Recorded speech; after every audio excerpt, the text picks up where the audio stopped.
basically, we want to provide an access point, in its simplest terms, for people to come in and shop, in comparison shop, in a competitive market where people can choose among different carriers and among different plans, where we can administer a subsidy program for federal tax credits for individual, but also to have a shop exchange, what's called a shop exchange, or an exchange for small businesses to go to, where they can hopefully be eligible for tax credits if they're under 25 employees.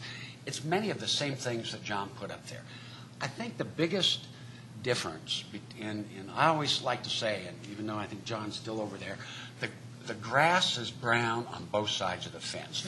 You know, you bring everybody from all over the country up here, and they tell you how wonderful it is, and then you go back there, and they're just like us. They're struggling with the same kind of issues and problems, but they've done a good job back there.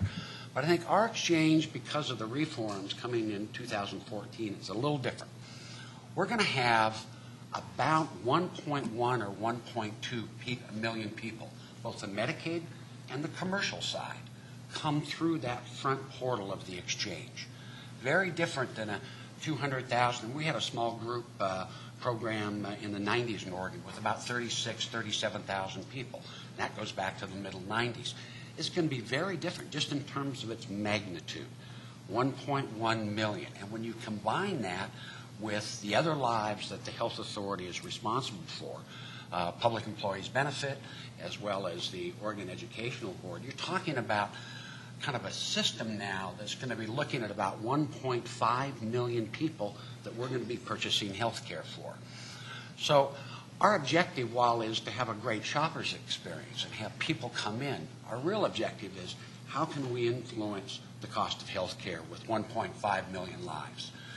You know, we can make it easy for somebody to go in and buy a train ticket and say, make it all automated, you get it, and they get on that train and go to LA, and it's a beautiful train, it's a great experience. But if the trip costs the same as it did last year, plus 10%, it's not sustainable.